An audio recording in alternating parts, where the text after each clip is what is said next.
see like total, getting larger and wasting taste. Ain't no telling where this felon is heading. Just in case, keep a shell at the tip of your melon. Clear the space, your brain was a terrible thing to waste.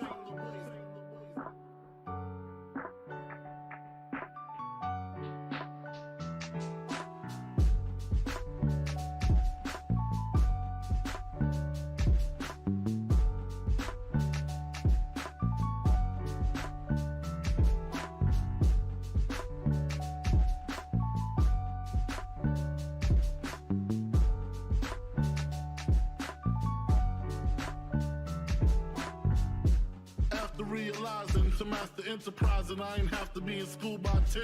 I then began to encounter with my counterparts on how to burn the block apart.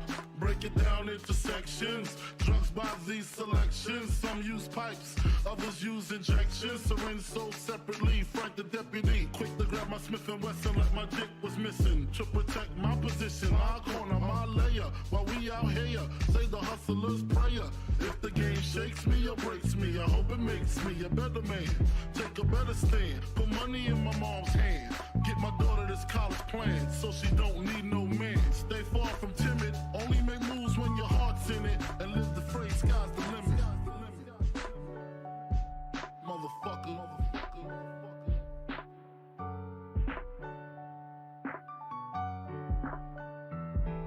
88.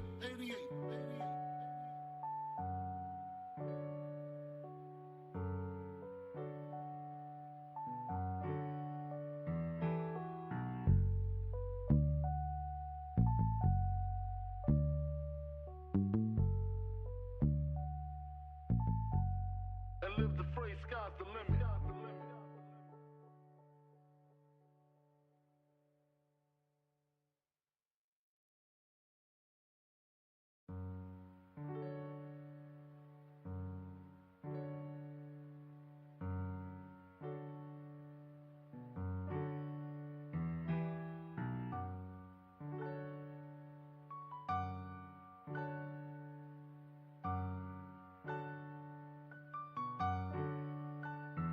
Take a better stand, put money in my mom's hand. Get my daughter this college plan, so she don't need no man. Stay far from timid, only make moves when your heart's in it. And live the phrase, sky's the limit.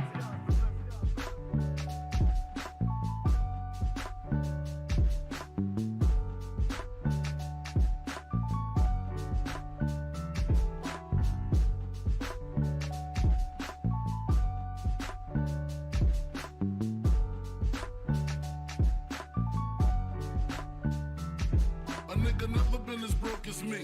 I like that. When I was young, I had 2 pair of leaves. Besides that, the pinstripes and the gray. The one I wore on Mondays and Wednesdays. While niggas flirt, I'm throwing tigers on my shirt and alligators. You wanna see the inside? I see you later. Here come the drama. Oh, that's that nigga with the fake. Wow, why you punch me in my face? Stay in your place, play your position. Here come my intuition. Go in this nigga pocket, rob him while his friends watch it, and hoes clock it. Here comes respect.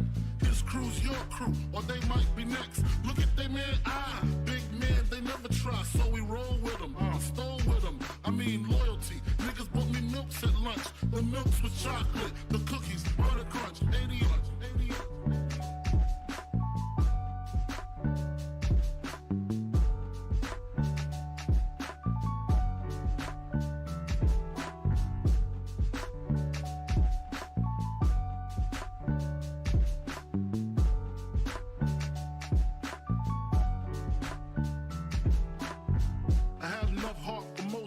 Long as I got stuff for most of them soft.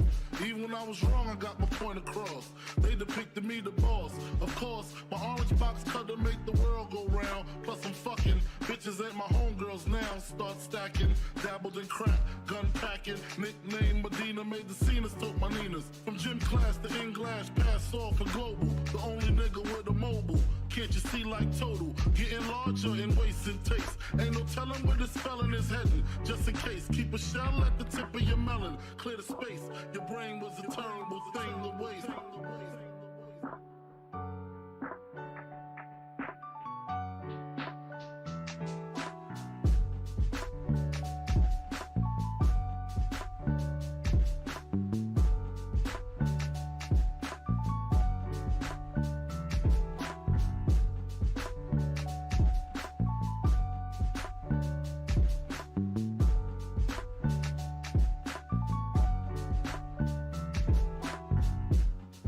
realizing to master enterprise, and I ain't have to be in school by 10. I then began to encounter with my counterparts on how to burn the block apart.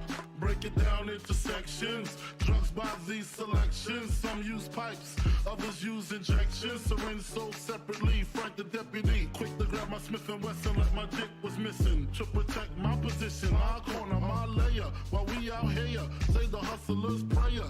If the game shakes me or breaks me, I hope it makes me a better man. Take a better stand, put money in my mom's hand. Get my daughter this college plan, so she don't need no man. Stay far from timid, only make moves when your heart's in it. And live the phrase, sky's the limit. Motherfucker.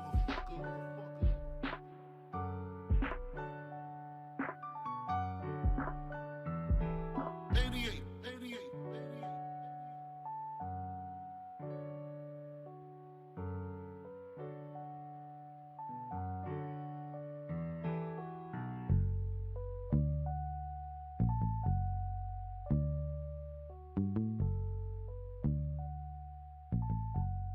And live the phrase, sky's the limit.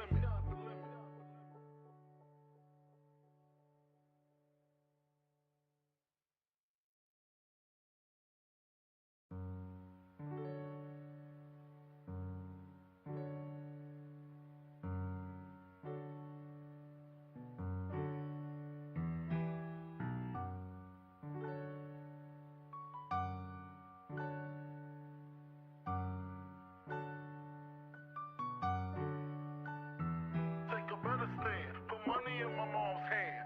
Get my daughter this college plan, so she don't need no man. Stay far. Fucking try this. Alright guys, we're back again with the news.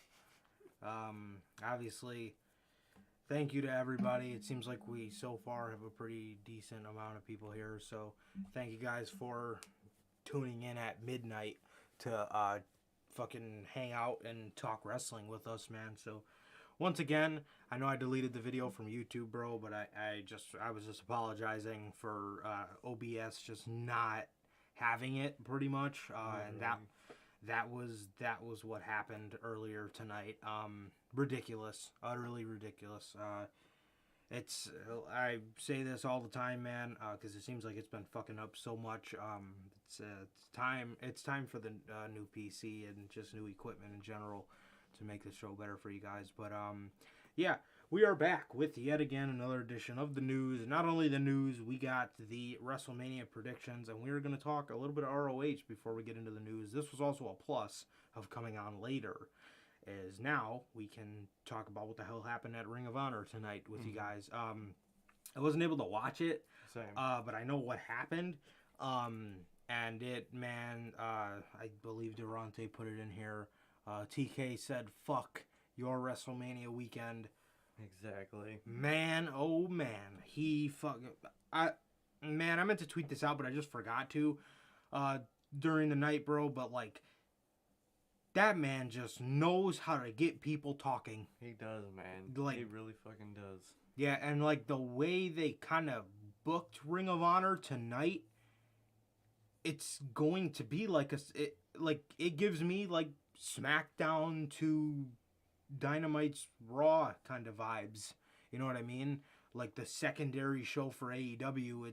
That's the kind of vibes I got from the show, and it's fucking dope, man. It's dope, bro. But yeah, excellent stuff that happened tonight. But we're gonna get on to all that right after we do the intro here. So if this is your first time watching, guys, do not know how this show works. Every Monday we are on here with Notorious Unscripted, and every Friday we are on here with the news. If you guys did miss this past Monday's edition of Notorious Unscripted, that'll be episode 84. You can now watch that on all platforms: Anchor, Spotify, Google Podcasts, Apple Podcasts. And if you want to see it first, join us right here, 10 o'clock, or whatever time Raw ends for you on Mondays. So, has Sammy Guevara lost his pillar status after blatantly disrespecting the TNT Championship and acting like a high school freshman with his first girlfriend? You can now hear our thoughts all on that, bro, on this past Monday's episode of Unscripted, bro. So hear us go in depth on that. that was definitely a heated rant from myself and Sir K, bro. So Oh yeah. yeah, that was something. But other than that, we also go over the horrible overbooked. When I say overbooked, I mean putting SmackDown talent on WrestleMania Raw. It was a horrible go-home show. Dude, this shit was so bad. It was. And yeah, but other than that, bro, that's and then Dynamite, obviously. But if you want to see that, you can watch that on all platforms now. Notorious Unscripted 84, man. So yeah. Also, if this is your first time watching, you guys do not know how this show or who we are here at the Notorious Sales Podcast. I am Johnny Mayhem, one half of the host of this very show. And as for the other half, right next to me, we got my man Sir K here. How's it going, bro? It's going good, man. It's going good. Just chilling out. Normal ass day, man. We went through the bullshit earlier, but now we're here. And it's going good, man, so far, man. Other than that, I'm just chilling out, man. Just dreading Mania. ROH seemed really good, man, so that's good to see, man. But I've been doing good, man. I've been doing good. What about you, man? Yeah, man. Yeah, pretty good as well. Pretty good as well, bro. Just chilling. Yeah, man, just chilling. We said this earlier in the earlier streams, but we found out today that the old local Food for Less is closing down, man. So for any of you guys that live anywhere but Chicago, probably won't know what a Food for Less is, but it's a grocery store out here. And man, when I heard that news, bro, I just thought about all the great times me and Sir K used to throw donuts at people in the bathrooms and stupid shit in middle school, bro. But what a time, bro. What a time. So, but other than that, nothing much, bro. Just hung out today, man. Getting ready for this fucking Mania weekend, and yeah.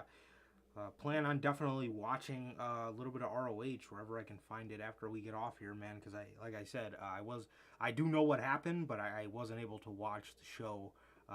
Just busy with other stuff. But yeah, bro.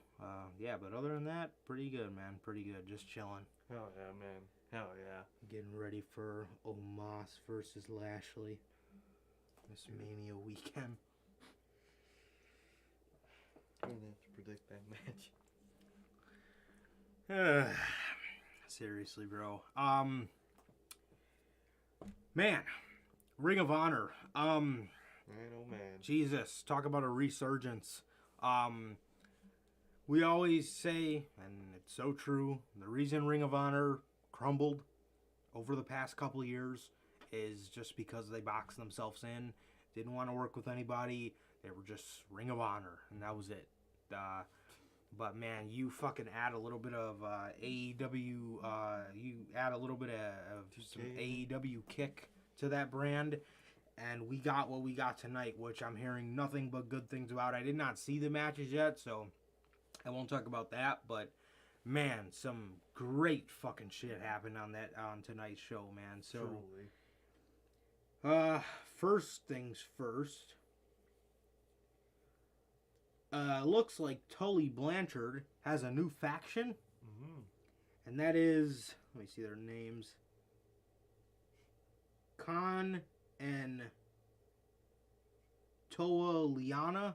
Okay. He was that tag team, and for the last dude, it was none other than Brian Cage. Oh. So it looks like we have Brian Cage, Khan, and Toa Liana, and it looks like they're going to be called Tully Blanchard Enterprises. Oh wow. Is that fucking Jericho? Was he Marty Scurll? Oh god. The Enterprises. Yeah. So yeah, Tully Blanchard Enterprises looks to be a thing on Ring of Honor, man, and this could be a good thing for Brian Cage. He wanted to be pushed on television, and maybe he could possibly be a top guy of some sorts on ROH, bro. So hopefully. Yeah, good for him, man. Good for him. All the complaining worked. Definitely, man. All of his wife's tweets paid out in the end, man. He's getting pushed in ROH. Good for him. Yeah, bro. Swerve won his match against Alex Zane. Nice. Seems to be that was the opener. Seems like that was a fantastic match, people are saying. Oh, I bet. Jay Lethal ended up beating Lee Moriarty, and it seems as if he turned heel Oh. on him and Matt Sydal at the end of the match. So, That's very interesting. He did say on AEW he wanted to go in a different direction. Yes, the direction Cody definitely didn't want to go in. Yeah, Jay Lethal did not want to go to WWE, apparently, and he ended up going with the heel route instead. So if only Cody Rhodes would have took some fucking notes on that, we wouldn't be where we are. Mercedes Martinez defeated Willow to, not Jeff Hardy Willow, women's wrestler named Willow. She won her match against Willow to become the interim TK. Why? Stop the interim bullshit. What is this, bruh? Stop it with the interim fucking championships. So Mercedes Martinez becomes the interim Ring of Honor Women's Champ. So there you go. FTR versus the Briscoes. I really want to watch this. I'm so upset I had to miss this damn show. But FTR versus the Briscoes happened, and it seems like FTR has won. Nice. And they are now the new Ring of Honor World Tag Team Champions. And the Young Bucks came out and attacked the Briscoes afterwards. And it seems as if FTR is now going to defend their ROH Tag Team Championships against the Bucks on Dynamite. Man, oh man. FTR versus the Bucks 2. For the ROH titles. That's crazy. Hell yeah. That's some crazy ass shit, man. Hell yeah, bro. Minoru Suzuki defeats Rhett Titus to become the ROH TV champion. I heard this was his first belt he's ever held in the U.S. Oh, yeah, that's crazy. How fucking man. crazy is that, bro? That's nuts. Guy's like probably old as sin. I think he's like over 50. Yeah. And his first fucking U.S. title. If only it was the U.S. title. That is a ROH television championship that I once held. Oh yeah, that is true. Fucking, he had to pay $5 too. Fucking Jeff Cobb. Motherfucker. Wheeler Yuta.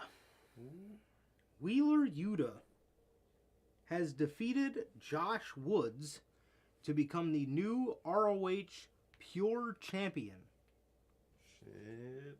Yes, sir, bro. Hell yeah. We've been fucking saying it for the past couple weeks. You've seen a glimpse of it on Wednesday. They said it on Wednesday. Is this a star-making performance for Wheeler Yuta, bro? Yeah. I think the fuck so. Oh yeah, bro. Oh yeah. Look what happens when you are taken away from the best friends in Orange Cassidy. You get this success. Come on, bro. Come on, bro. That's what's up, bro. Very telling.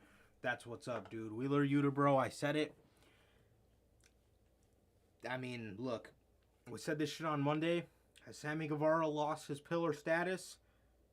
Out goes Sammy. In goes Wheeler Yuta, bro. Exactly. This dude is a fucking star, and this is another match I really want to see because, and I think you had told me, did William Regal tweet out that he was watching this, or? I heard something about that he said he'll be watching his match to be intrigued. I think he said, I actually think he might have said that on Wednesday. Yeah. On commentary. I think that's when he said it. But yeah, man, Wheeler Yuta is the ROH Pure Champion, and man, if this doesn't give him a fucking one-way ticket right to the Blackpool Combat Club, I don't know what will. I don't know what does, bro, because this dude, I'm so glad TK has seen the light. I'm so glad. When it comes to Wheeler Yuta and decided to pull him from that faction. Because look at what the byproduct of him leaving the best friends is. Exactly. Success.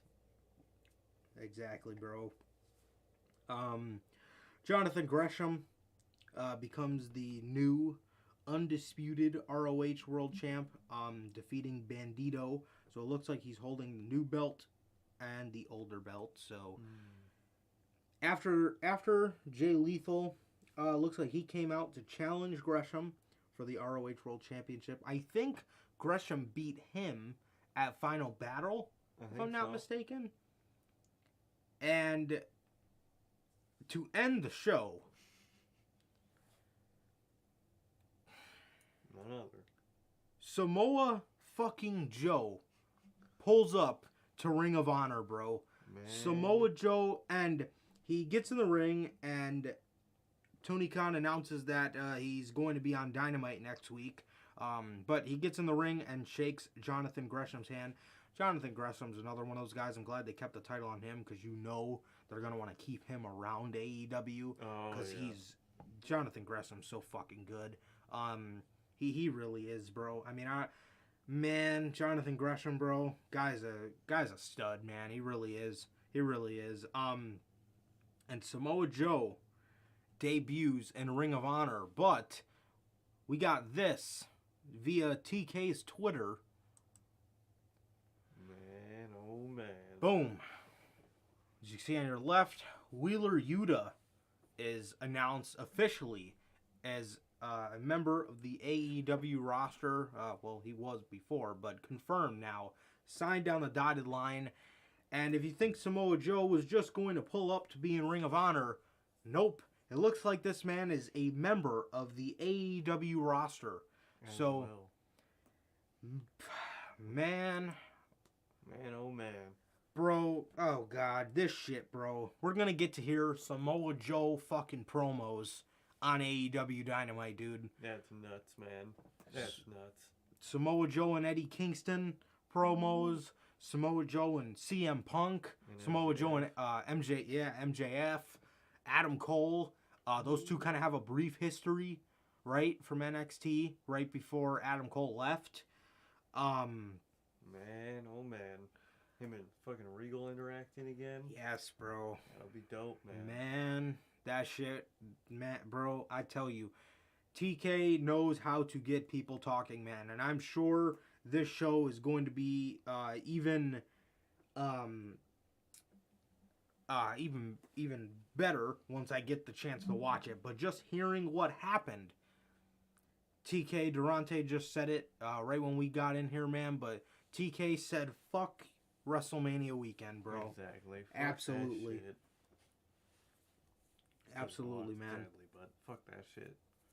Incredible, bro. Incredible. TK with just like I said, bro, this man just knows how to get people to talk. He just knows how to get people to talk, bro. He really does. Incredible, man. Incredible show. Just from what happened, and I can't wait to go back and watch and see, bro. But my God, dude, incredible. Incredible stuff. TK doing what he does best, and he just knows how to get people to talk, man, and he knows he knows what's going to get people to talk about him opposed to WrestleMania. Exactly, bro. Actual exciting things. And like I said, the vibe that this show gave me to where they're kind of using this show to like set stuff up for Dynamite and they're debuting characters on the show and stuff like that, it really makes you think.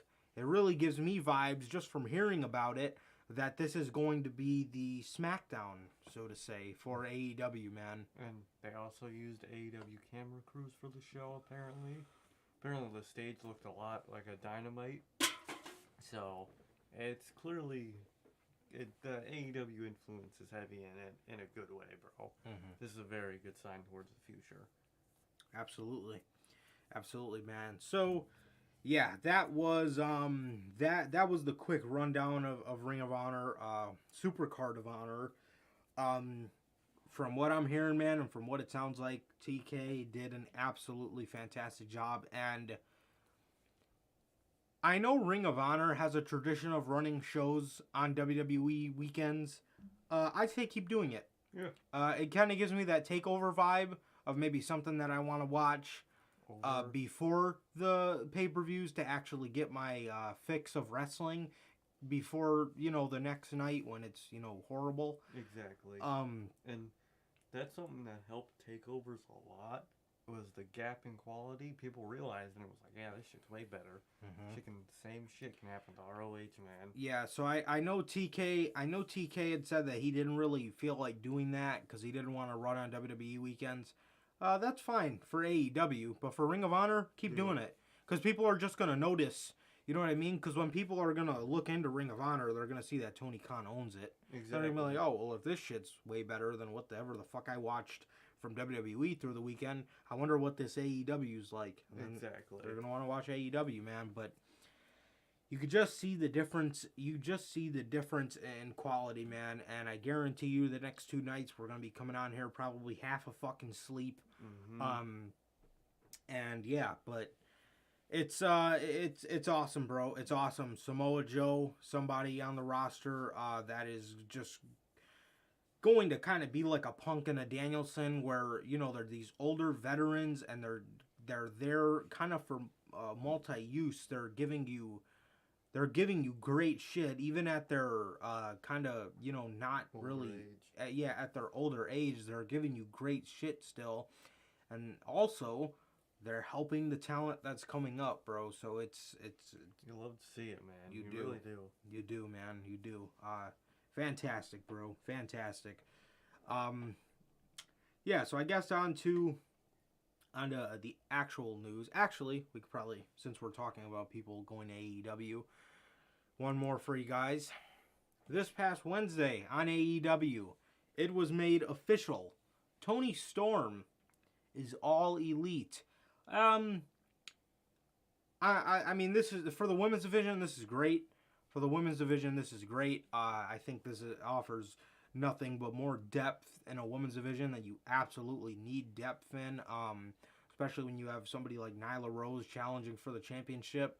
And I think along will come Athena, which is going to be another great pickup for the roster, man. So it's great. The only problem with this, and I'm going to talk about this, I'm gonna really go into this on Monday. And I don't know if this bothers you guys either, but like the way AEW like produces people debuting needs to change. Like Tony Storm came out, it kind of felt rushed. I kind of got the sense that it was like a little rushed, because I think one thing that they need to do when people debut is like, so when the bunny comes out, when her theme song goes off, just let it be silent for like 5-10 seconds, bro. Exactly. And then hit Tony Storm's music. But they like go right into Tony Storm's music, and she just walks out like all fast, and it's like, it's just too fast. They just need to learn how to slow it down and kind of bask in the moment, if you will. So that's my only nitpick with that. But as far as her being in AEW, this does nothing but great things for the company, and for the women's division, bro. Because, like I said, you got Nyla Rose challenging for the AEW women's title, when it should easily be somebody like Jamie Hayter, or just somebody more intriguing, and having depth in your roster will definitely help shit like that from happening again. So definitely, man, definitely. Just don't Ruby Soho her, bro. Please do not. Absolutely. We haven't even read chat. We haven't read a minute of chat. My bad, guys. Let's see what you guys are saying in here. Logan says, damn, that Undertaker speech. Was it good? Gotta tell us, man. Apparently it was good. I didn't watch it. Me neither. Cold War Zone says, hey. Hello, Cold War Zone. How are you, sir?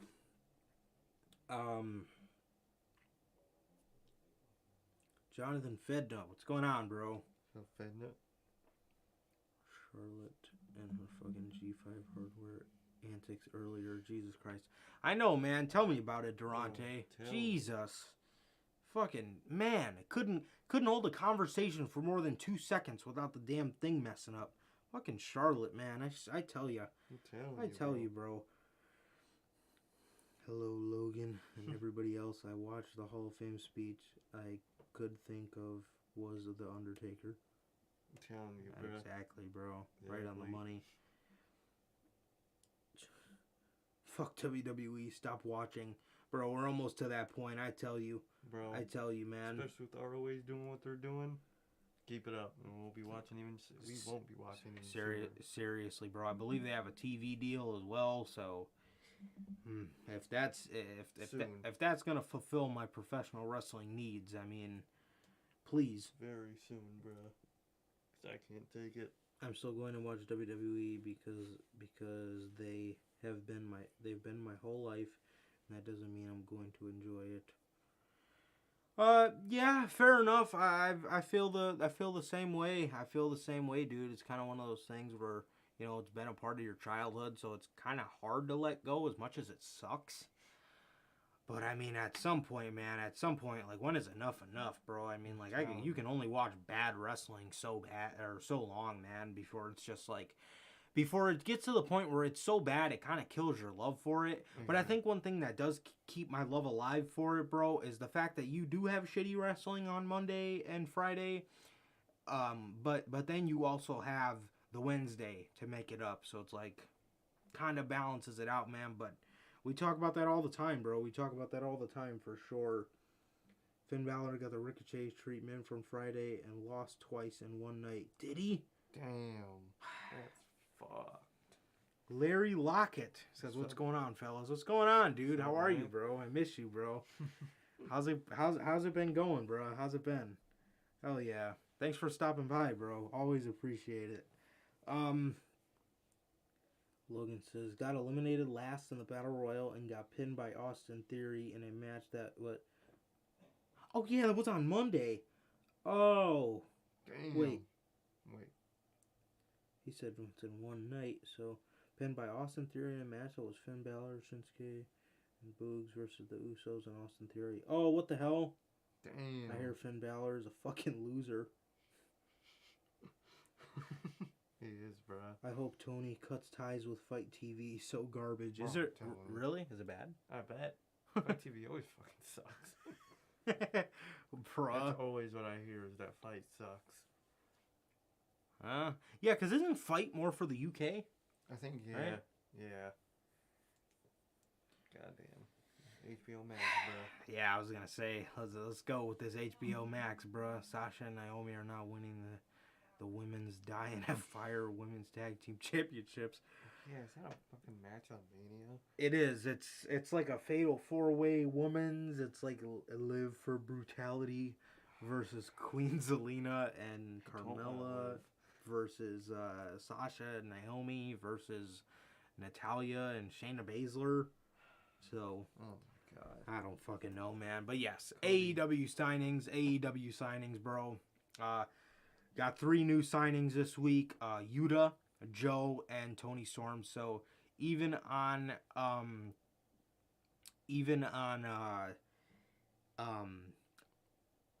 I gotta ask you guys, how much was the ROH? How much was it? Cause I didn't even really look, to be honest. But how much is it, like, to watch the rerun?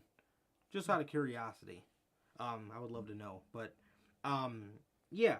So yes, 3 new signings this week, bro. All great signings, man. Tony, we always make this joke, bro, but TK is really putting that Cody money into good use. He really is, bro. Tony Storm, Wheeler Yuta, who, don't at me, is undoubtedly a fucking pillar.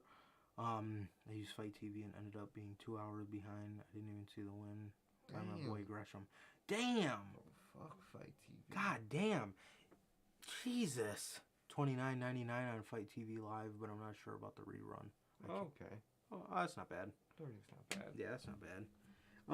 Yeah, because I would totally love to watch the rerun. I'm sure. I hope the rerun runs better than the live, because I would be pissed if I paid $30 to be 2 hours after. Oh, the rerun's $30 on Fight. Yeah, I'm assuming the rerun would be better, which better work. Yeah, because that sucks, dude. I'm sorry you had to go through that. Fuck that.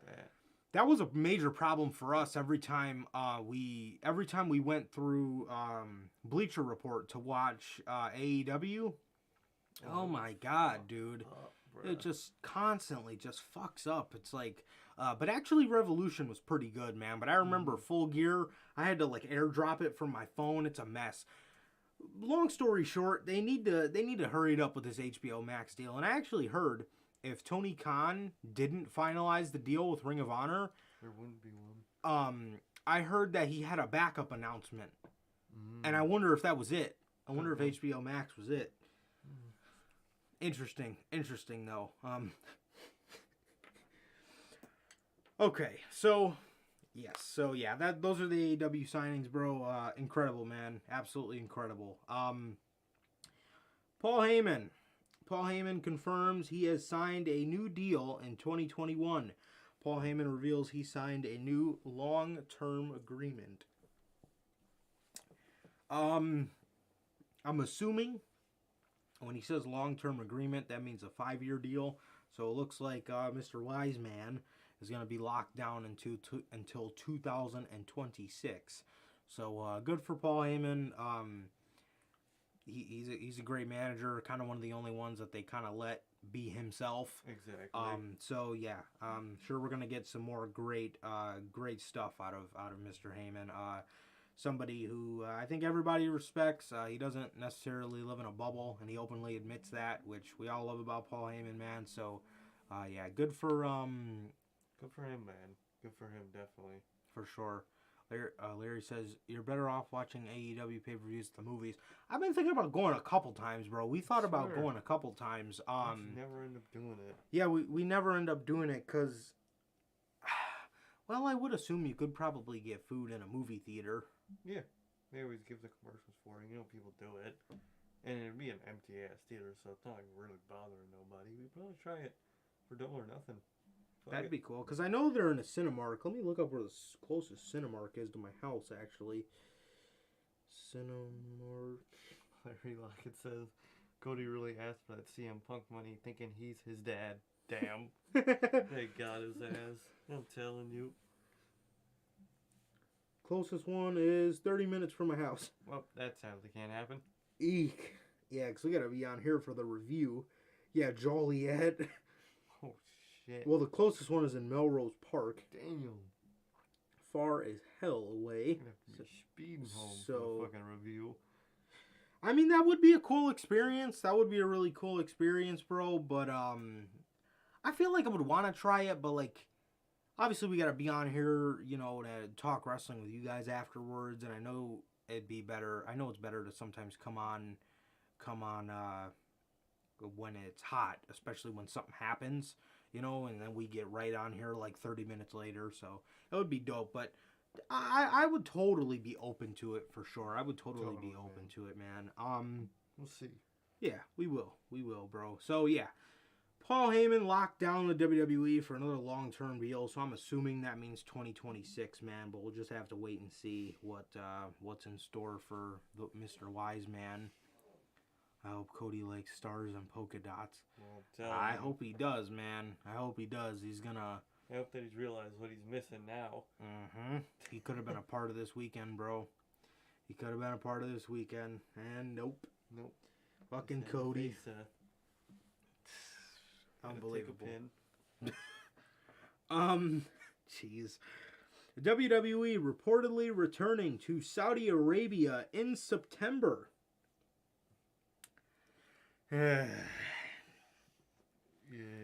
This event will likely be WWE tables, ladders, and chairs. Bro, why? So that means, what the hell is normally in September? Clash of Champions, so that means that's probably gone. Yeah. Looks like they're going to be doing TLC.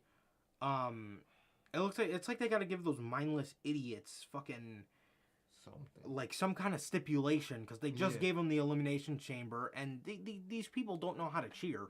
These people literally do not know how to cheer for anything, man. They really don't. And now it looks like they're going to be giving them TLC, so what's next, man? So, and that also, as a byproduct of that, means they most likely will be doing WWE Day 1 again. Oh, yeah. So that's just fucking great.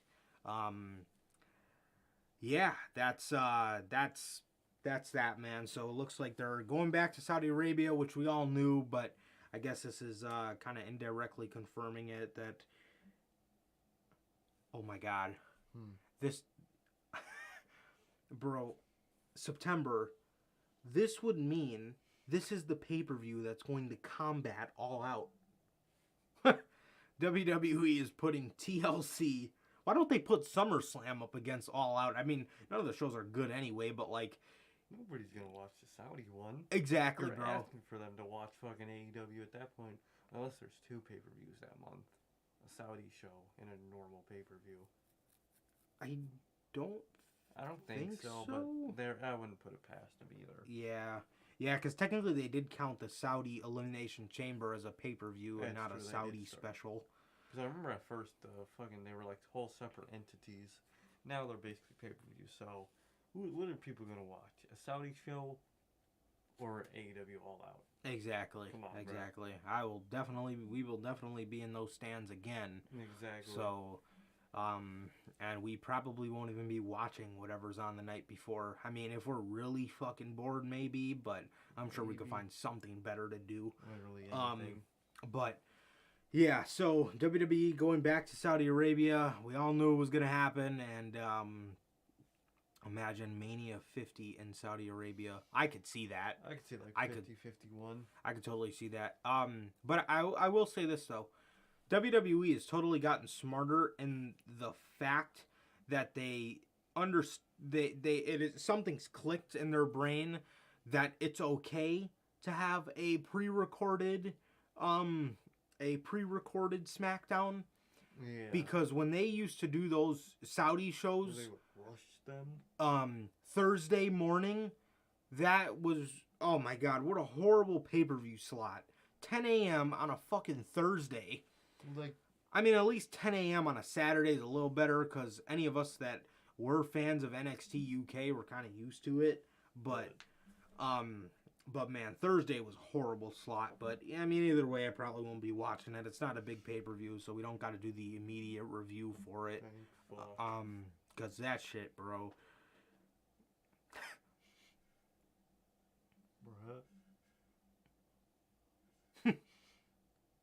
Jeez. Yeah, so yeah, that is that.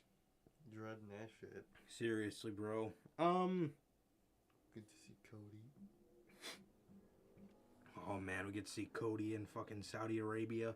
Bro, will be fucking solving their crisis over there.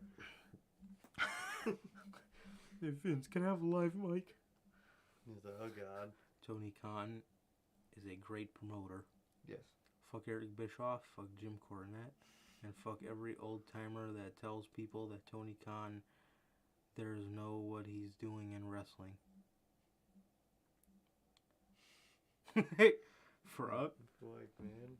Alright, man. So, another story that broke today.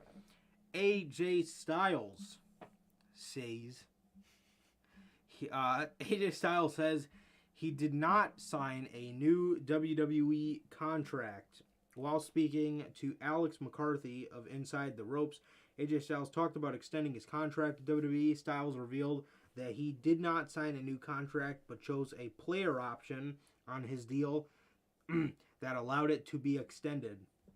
He says, and I quote, "Let me make one thing clear. I did not sign anything. I recently had something on my contract where I got to decide kind of player option what I want to do, and we just extended the contract I already had." End quote.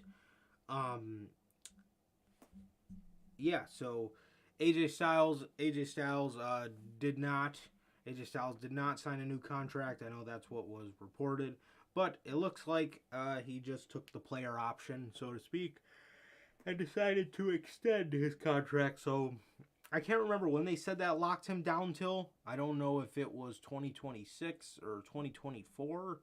I'm not exactly sure on how far that locks him down for, but he's staying with the company, man. And AJ's definitely not a guy that I thought would leave. No. So he's old. Yeah. He's got his place. I don't blame him. But good for him that he gets his money, man. Good for him he gets Cody money. Cody. Larry says Johnny Gargano for All Out 2022. Are you going to be at All Out 2022 again? If it's in Chicago, I want to know. But I'm very interested, bro, because we definitely gotta link up again. But I didn't think WWE had brains. Holy shit. What if the only reason the Undertaker is in the Hall of Fame is because of the Undertaker? What? What does that mean?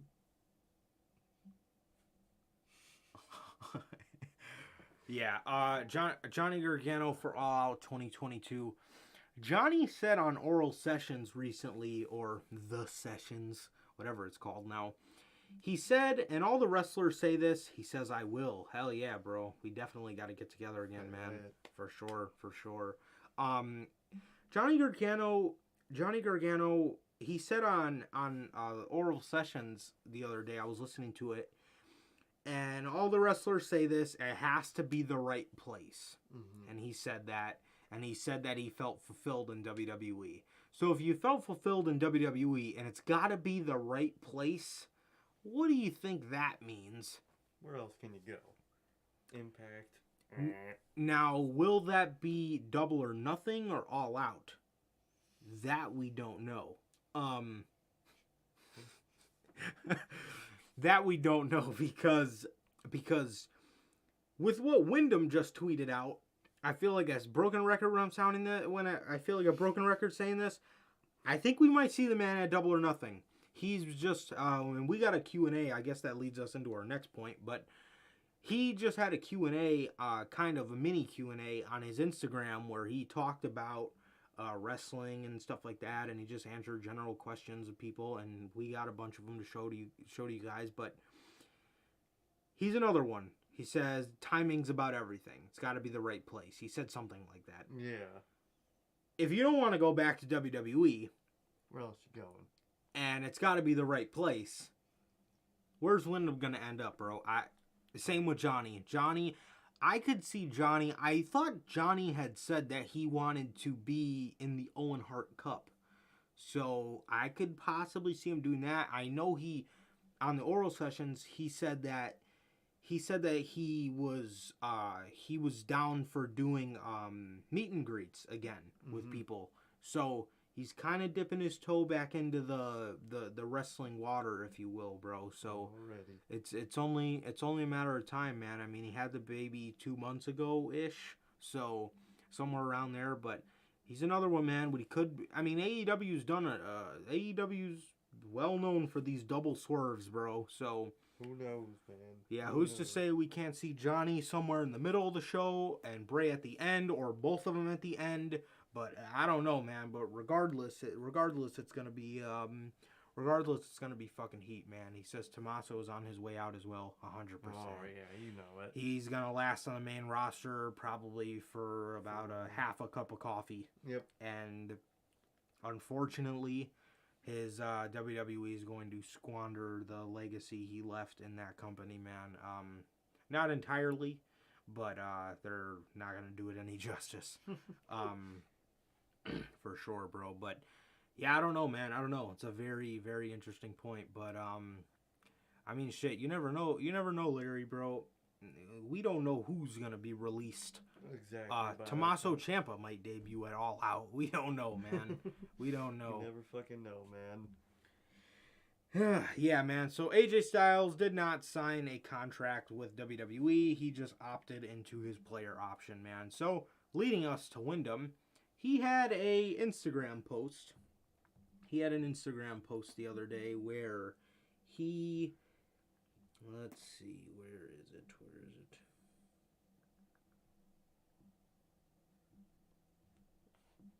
Okay. He says... He posts a picture of him. And he says, I just got to Dallas. This place feels so alive. It makes me feel alive. This week in particular has always been a huge part of me. God damn, I miss this energy. I missed all of you. I'm sure some of you have questions for me. I got answers. Here it is. I'll reply to 6 questions in the next hour. Keep in mind, I hate ruining surprises. Come on, bruh. So he's in Dallas. Everybody was saying, oh, he's in Dallas. He's going to face Seth. He quickly shot that down. I don't know if I put it in the little images I made, but he did say he was there for WrestleCon, so he's not going to be facing Seth. But man, it sounds to me like he's getting wrestling fever again. Mm-hmm. He's got that itch, as they say. This part in particular, this week has always been a huge part of me. God damn, I miss this energy. I missed all of you too. He misses the energy. Where are you gonna get the energy? You ain't gonna get it at Raw. Oh yeah. You're gonna get it on Wednesday nights, man. So here are some of the questions that people ask the man. This one dude, JJ Cougar 27, Dope. says, "When are you going to feed us baby birds?" And he says, "Wrestling is so immediate. It took me some time to understand that everything else out there isn't a live, weekly, episodic chaos experiment. It took me a second, but I forced myself to be still until I was thinking logically. I'm all in the clear now. It's the quality I'm after. My life's work. My legacy was burned, but I promise you, when I have my earth, when I leave the earth, my past will be far from what my legacy stands for." Man. So right there, that's kind of a shot at WWE, and then obviously those older tweets of that's Johnny and Bruce's opinion. I want to share mine soon. Very interesting. Another guy, Call You Maca James, says, "How did you come up with the idea for the Firefly Funhouse?" He said, "The Firefly Funhouse, at least the early ones, are a story about my life." Another shot thrown. Yep. "I told you stories in there that happened to me live on television and many that you could never know. It was confessions. They were short, stylized documentaries about my life. That's why they connected. They weren't just about wrestling. They were an origin story. What I really went through, my struggles, my vices, my comeback, and the war that wages on. I hid so much on there just because I wanted people to feel. I wanted people to feel when they watched. Because believe me, I had every emotion fathomable during the making of those. My life, my art." God, this fucking guy, man. This is why I love him. I know, bro. My God. So creative, bro. I don't know how you Really? could drop the ball. I really don't. J Vaughn 3798 says, "What's on your mind? Revenge? Proving your worth? Letting your ability do the speaking?" He says, "At first, it was all I could think about, but revenge is a confession of pain. And I was hurting, I was angry, and then I healed." This fucking guy. This fucking. I remember that every single time in my life that I have been challenged, I come back better. I'm no stranger to pain. Nothing has ever been easy for me. Nothing was ever given. But people should know by now, you should never, ever fucking doubt what I am capable of. So that's the first one. Those are the first three questions. We got another one here of just stuff people have asked the man. And here we go.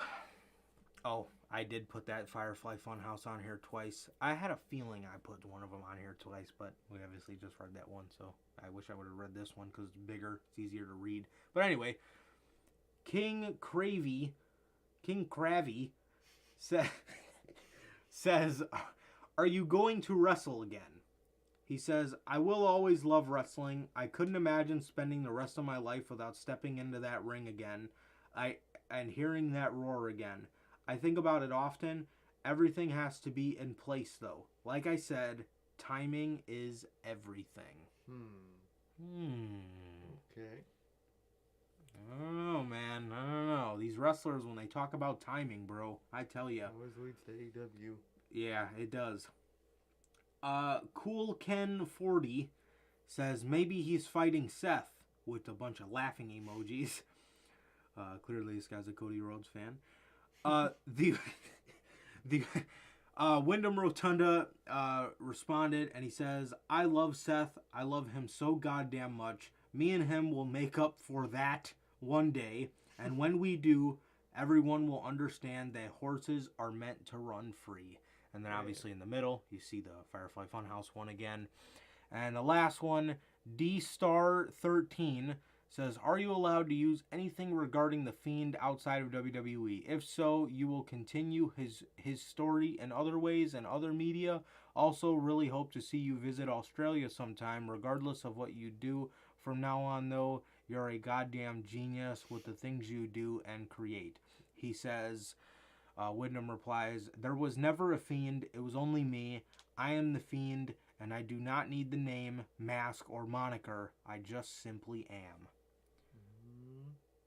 I told you, bro. Whenever we get to see this man on TV, it's going to be so different, and it's going to be so fucking genius. Oh, yeah. I mean, expect nothing less from Wyndham, man. I mean, the guy is just simply a genius, bro. And it's I love any time we get to hear him talk.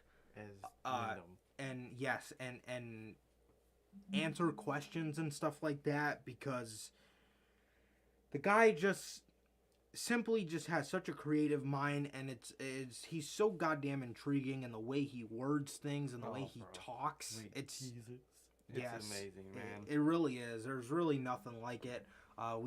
Everybody knows us as huge Wyndham guys, huge Bray Wyatt guys, whatever you want to say, man. But I mean, he's incredible, man. He's incredible, bro. And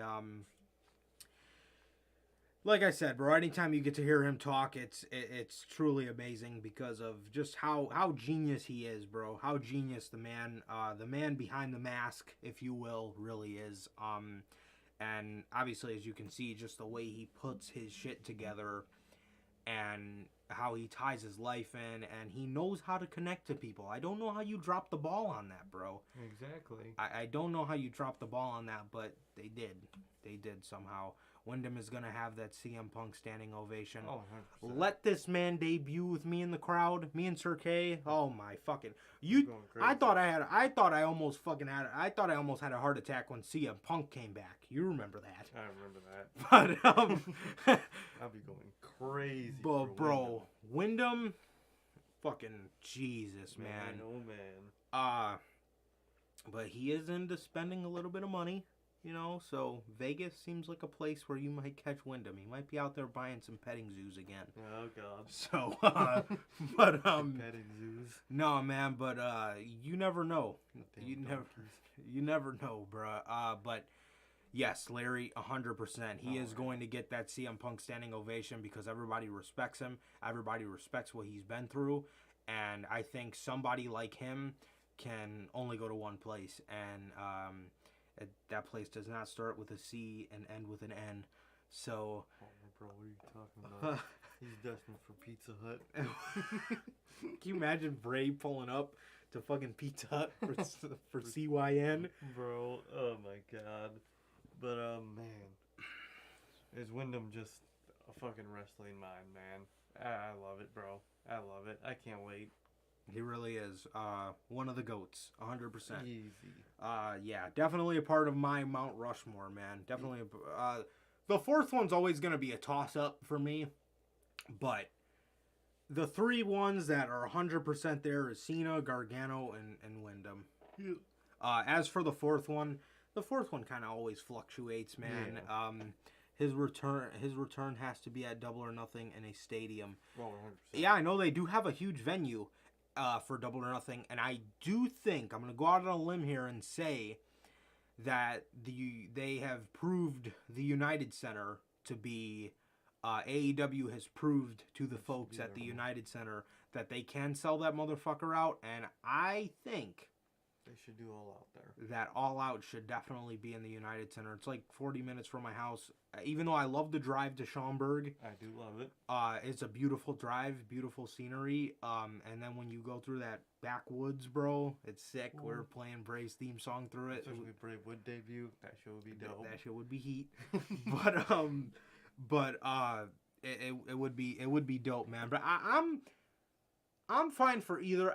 All the arenas they go to, honestly. I'm good with them. I hated Wintrust for like the first 40 minutes because we were like driving around and we didn't know there was a parking garage. I was dead ass probably about to get my car towed. I was probably about to park somewhere I was not supposed to park. But we found the spot, and Wintrust is actually really nice. It is.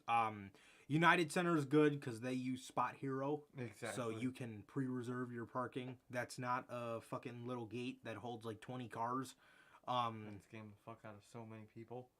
Oh, can you imagine how many people didn't get their money back? That's exactly how they scanned them and get their fucking money back. And Schaumburg's got a big lot too. Exactly. What the hell is that? Sears Center or what the hell is that? Now Arena. Oh yeah, whatever it's called. Whatever the fuck it's called. Yeah, bro. But either one of them's fine. All three of them are good. But I think in terms of the biggest crowd and like, I mean, leave it to AEW to have the Now Arena, the smallest of the three. Leave it to AEW to let those rafters shake. Man, oh man. But my God, bro. My God. Oh, bro, exactly. Now Arena is too small. Now, yes, it is. I mean, like I said, bro, last year, All Out, leave it to us to make that arena jump, but it's too small, bro. It's too small. I think the United Center is the way to go, bro. And if they were to come back in the summer again, try a baseball stadium. Do it. Fuck it. Comiskey or Wrigley, bro. I think that would be heat, dude. I really think it would, man. But really would be, man. Yeah, man. AEW goes to the South Side. Shit would be heat. Shit would be heat, bruh. But yeah, awesome. Little Q&A by Wyndham. You love to see it. You love hearing just the brilliance of that man. Hell yeah, bro. And he sent out a tweet today too. And then there was a tweet. Let me pull it up real quick. Then there was a tweet that he had posted. 1 hour ago. Chris Jericho says, prediction: Tony Khan is going to take over both the sports entertainment and pro wrestling business in North America within the next 5 years. So let it be written. So let it be done. And Wyndham says, tell him, first of all, him saying anything to Tony Khan. It's crazy. A message to TK from Wyndham. Tell him I can babysit the Jaguars if he gets too busy.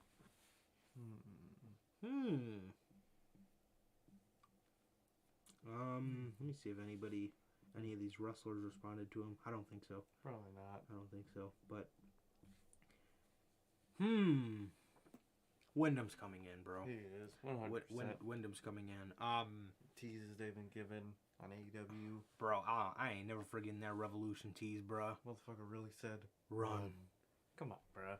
If only he said, "Don't run." God. AEW to be coming to my hometown in Detroit in June. Dope. That's what's up, bro. That's what's up. AEW in a baseball stadium would be sick. Yeah, bro. We got two of them. Yeah, we got two of them. I always hear Wrigley's a nasty park, and those are them Northsiders anyway. So, exactly. Do the White Sox, bro. Do the White Sox. Do Comiskey or Wrigley. I mean, is nasty. I hear. Yeah. Comiskey. I'll always call it by the original name. I don't know what the fuck it's called now, but wherever the White Sox play, I don't know the name of it. I'll always know it as Comiskey, but Comiskey Field. Do it, bro. Exactly. Do it. Especially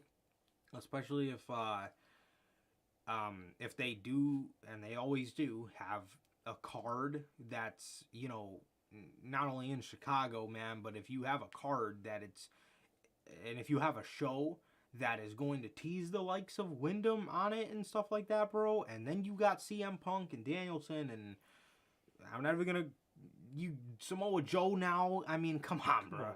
Come on, bro. I think they could do it. I think they could do it, man. But yeah, you got the United Center, which I think they'll do All Out in, bro, for sure. But man, I'm excited, bro. I'm excited. Wyndham coming into AEW just always piques my interest. Whenever I talk about it, man, I get yay excited, bro. So hell yeah, man. Hell yeah. Yeah. So Yes. Moving on. Marco Stunt.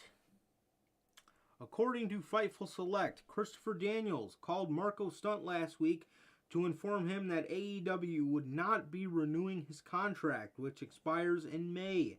Danielson reportedly cited budget cuts and a large roster as the reason that his deal will not be renewed.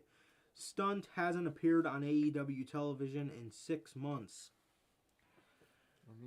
And here comes Twitter, as you can imagine. As you knew, as soon as that story was going to come out, you knew there's nothing we can do. There's nothing we can do. Yeah, bro, I would totally be down to sit together for All Out, for sure, bro.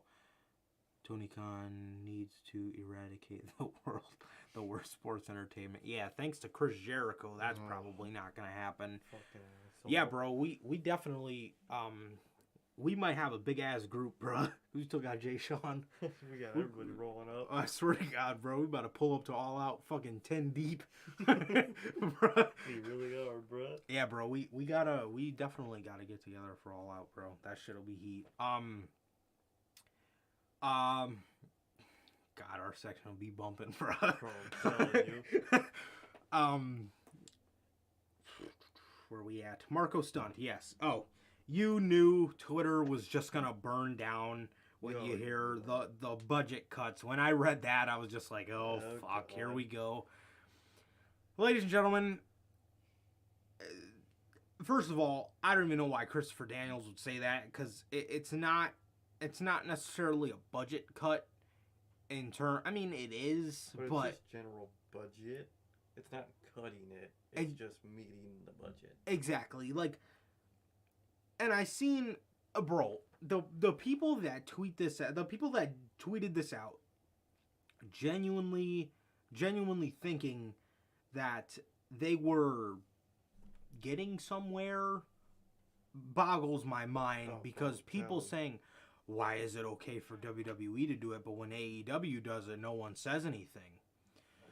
WWE releases people 2 fucking weeks into a brand new contract. Exactly. AEW, although they did go the WWE route and keep the man off of TV for 6 months, they paid him. And I mean, 100% I will agree that they could have at least called him. They could have at least called him, or keep him on Dark if he wants to wrestle, to keep his name alive for when he does go somewhere else. That I can understand that. If I'm AEW, I would totally let him work Dark and even try to prove himself to them. And I think that would have brought out the best in Marco Stunt. We all know Marco Stunt's fantastic. The way they used him was not good at all. Not good at all. But Marco Stunt, at the end of the day, is a great talent. He's a great talent. I mean, yeah, he's undersized, but who cares? Exactly. Who really cares about that, to be honest?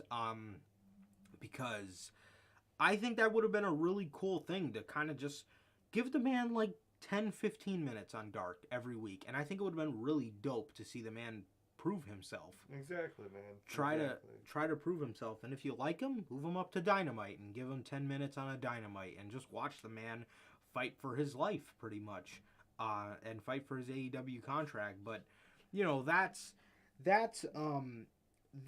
kind of, I do think AEW could have at least called him a little sooner and not kept him in the dark. But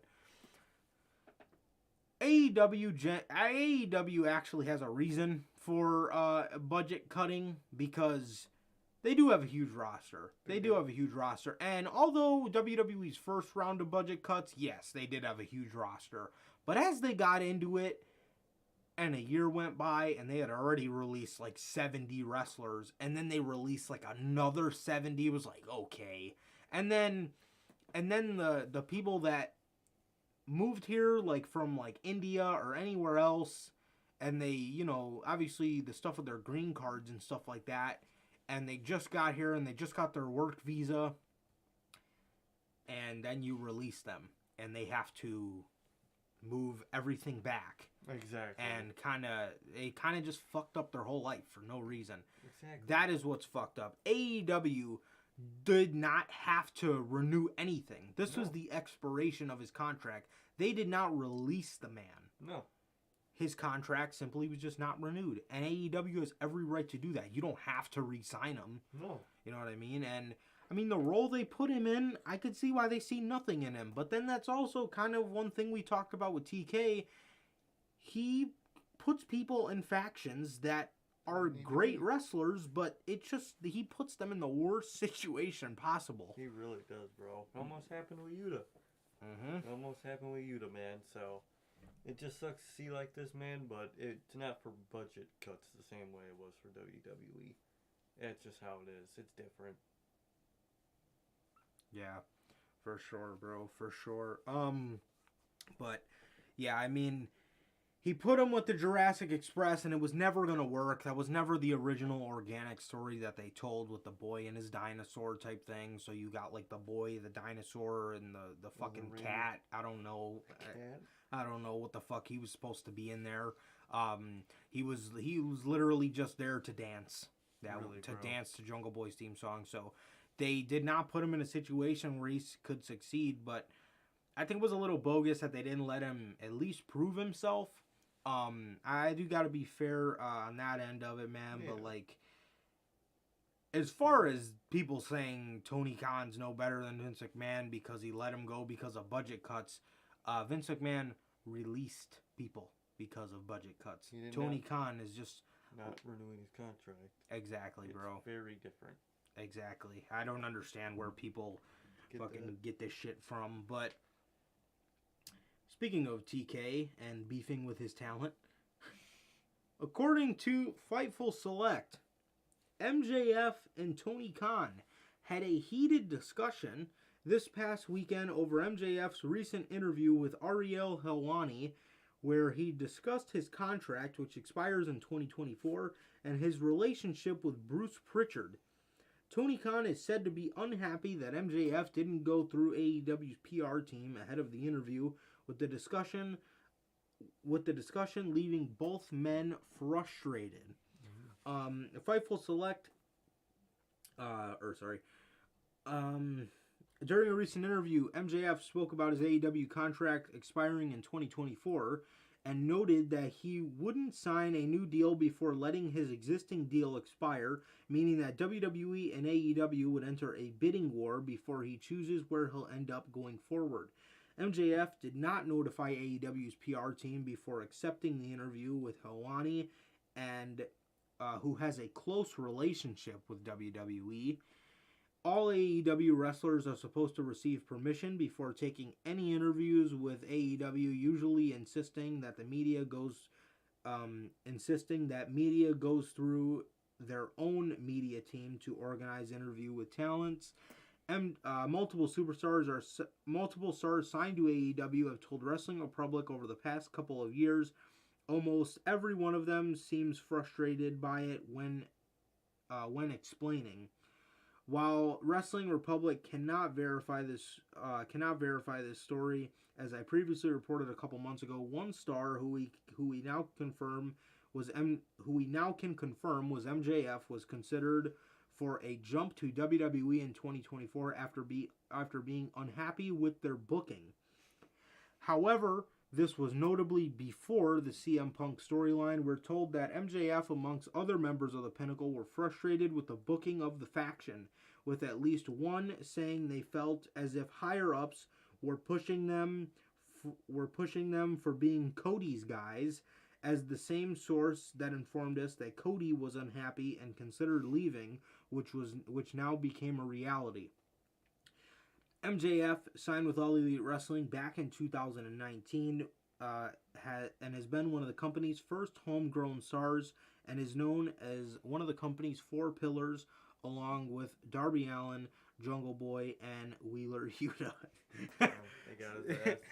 Sammy Guevara. But yes, so then there's another report that this had to do with money. Apparently. So here we are. Speaking on his Backstage Report podcast, Sean Ross Sapp stated that money is at the heart of MJF's issues. The 26-year-old wants to be paid more. Several people who have come into the promotion after him are now earning way more money, seemingly sparking the issues. While Tony Khan doesn't have any kind of issue with MJF, AEW hasn't yet budged on the situation. Sapp reiterated again that despite MJF openly talking about his contract status with Helwani, how the interview was arranged was the problem, not at the content. Now resolved, SRS, Sean Ross Sapp, described it as a minor speed bump. Speaking with Helwani, MJF claimed his contract would expire on January 1st, 2024, and he would not be resigning before, barring an astronomical financial offer. The Pinnacle leader has touched on this several times in the past, seemingly using it as another way to push up his market value or generate hype in character.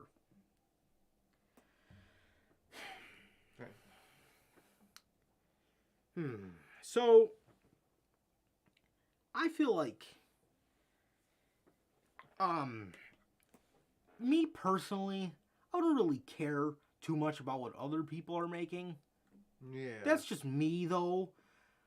But I can see where MJF thinks, I mean, you'd be a fool to say he didn't earn that money that he's seeking. I mean, he came into this company a literal nobody. He did. A literal nobody. So, you can't say that he didn't earn that money. And the same thing with Cody. It's like, who are we to say that they didn't earn that money? Especially Cody. Because Cody was here when he left. And honestly, just what he's done, he's really brought himself to that next level by himself. Exactly. So to say he didn't earn the $3 million is a little ridiculous. But it was the fact that he just wanted to make as much as Punk and Danielson.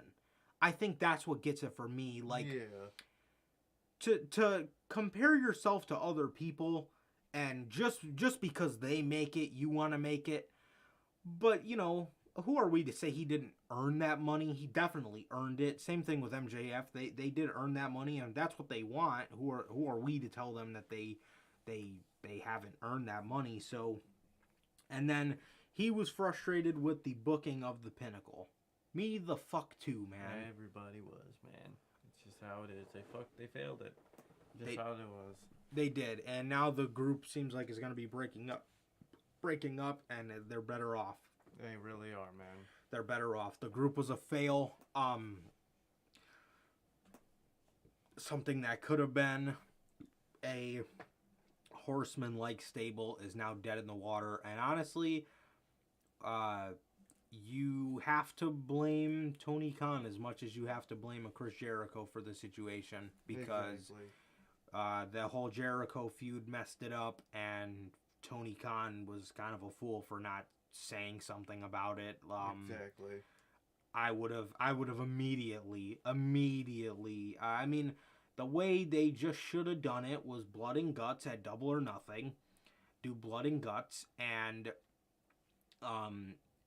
have the Pinnacle win and have them take out the Inner Circle. Mm-hmm. Have them come out like a month and a half, maybe 2 months before All Out, and then do a Survivor Series-like match at All Out, and the loser has to disband, and then you disband the Inner Circle.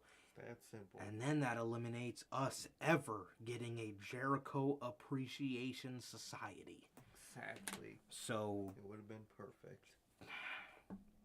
I mean, my God, man, keep Hager with Jericho, something, because they could have tied that in as, well, Wardlow's MJF's bodyguard, so if they lose, Wardlow still gets to stay with MJF, but Hager is Jericho's bodyguard, so if they lose, these two, because they're under contract with Jericho or MJF, it was very easy to tie in, but they didn't go that route, and they went a route that killed both factions.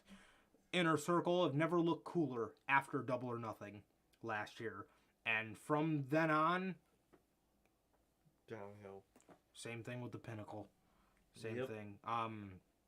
So that's that, bro. That's that. MJF was frustrated with the booking. Me too, bro. And then as far as the money, man, I mean, you know, if he just wants to make the money because it's Danielson and Punk type money, or it's this guy or that guy money, I think that's a little whack. But I mean, saying that you need to earn more, you could definitely agree with him there. Just because you feel that your body of work has gotten better, that's the right way to go about it. I think that's how Cody should have. I think that's a better way that Cody would have definitely got around that situation. Is you want more money because you feel like your star has gone up, and you're absolutely right. But to say you just want that money because it's Punk's money and Danielson's money, that's ridiculous. And those two, as great as MJF and Cody are, Punk and Danielson are on their own level where they've been doing this for 20 plus years. They are worth more of that money than MJF and Cody. Not a dig on those two. It's just how it is. But I was curious with the MJF situation because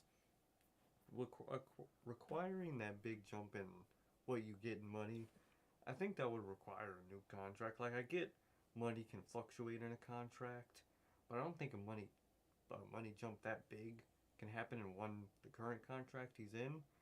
So he would have to either renew his contract or just wait till 2024 to get that money. So I don't know why he's so pressed to get it now when he obviously can't system-wise. Exactly. So he's just got to wait until 2024 to get that money. It's just how it is. It's just how it is, man. Especially that he's refusing to renew it.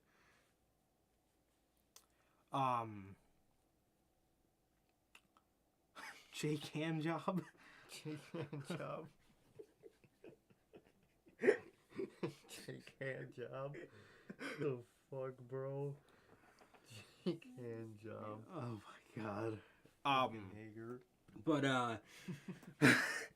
But yeah, man. And then it seems like AEW stars are frustrated with them having to ask permission before doing an interview, and it seems like this is kind of the reason. I guess Ariel Helwani has a close relationship with WWE, so I could see why Tony Khan was a little timid on that, bro. I mean, it's not wrong of Tony Khan to say, yo, this is one of my biggest bright stars. I do not want him talking to this fucking goon. Exactly. You know?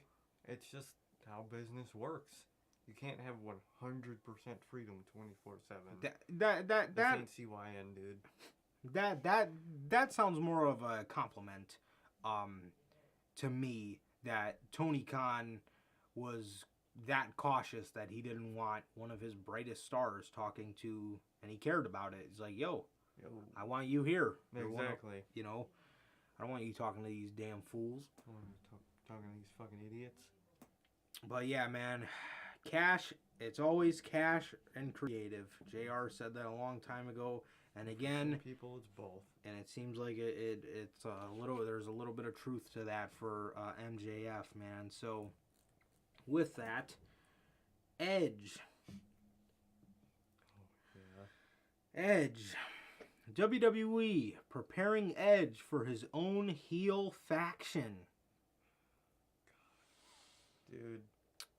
So the vibe he's been giving off makes me think it's going to kind of be like some kind of like brutish type faction. And with him wearing the suits, reminds me a lot of Brody, where he was like wearing the suit. So I feel like there's Dark Order. Like, yeah. What is up with Edge copying all these fucking AEW things, literally, bro? Might as well just go to AEW at this fucking point. Dude. Oh, you know he wanted to. Oh, you know it. Especially with that Christian tease. But where Christian teased fucking Edge and him having matches with all the tag team guys. Yeah, bro. On BTE. He came into the room. He said, "Do I need a partner?" Oh yeah, he's fighting AJ Styles at WrestleMania. He was just in a fucking program with The Miz not too long ago. In a match I sadly do not care about. He was throwing... He was bringing up AEW on television. He was blatantly copying a storyline, and Seth Rollins has the balls to go out there and say that it reeks of desperation. What about when Becky Lynch came back and Brock Lesnar the night after... Coincidentally, the night after CM Punk returned. Didn't that reek of desperation a little bit? Come on, bro. Come on, man. I don't know about, what about this? What about WWE running TLC All Out Weekend? Doesn't that reek of desperation? Especially because AEW has always never ran a WWE weekend. Exactly. Tony Khan literally said it again this weekend. He doesn't like to. He doesn't like to intrude on their space. Come on, bro. And Cody's space. when Jon Moxley first left WWE, who was the dude that was kind of acting a goon towards his old friend? Seth, doesn't that reek of desperation? Come on, dude. Doesn't he bring up Mox all the time in his promos? Time. Just like me and Mox did in the Shield. Like Seth, I love you, bro. You're one of my guys in WWE, but cut the bullshit, bruh. Now this could be Seth trolling. It could be. He's a good troll. But come on, man. If you're gonna be a troll, at least spit some truth, bro. Exaggerated a bit. Exactly. And when one of the news sources posted this on Twitter, one of the fucking replies is that fucking interview or that backstage segment or interview when they were asking like who they want to see in a Royal Rumble. I think it was like 2018 Rumble. It was like, oh, I'd love to see Kenny. You never know, it could happen one day. That kind of reeks of desperation, dude. I don't fucking know. Come on, bruh. I love it. Fucking Seth. I love when he makes himself look stupid. Larry says Edge really on his Malachi Black shit. Bro, I'm telling you, bro. Serious, bro. Bro about to start the Dark Order and shit. Bro's about to combine Dark Order and the fucking House of Black into his own little faction. Yeah. I mean, this man wanted to play loyal soldier to WWE, and he could have been so much better in AEW, bro. Legit in AEW. He was stuck in a feud with Orton. I don't even think we've really ever seen Edge and Punk in their newer kind of forms go at it a little bit, or Bryan and Edge. I don't think we got much of that either. There could have just been so much for the man to do, but what do you know? What do you fucking know, man? Go with the Fed. All right, here we go. Who the hell is this from? Fightful Select.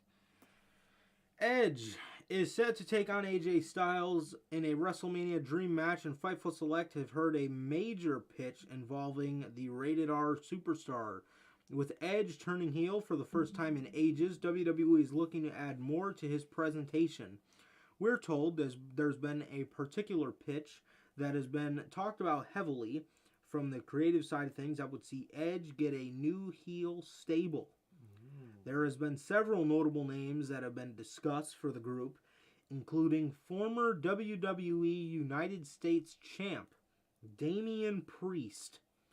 If that doesn't tell you right there, this is going to be some House of Black, Dark Order type faction. I don't know what does, bro. And that just reeks of desperation to me, man. He's gonna send out his Damien side.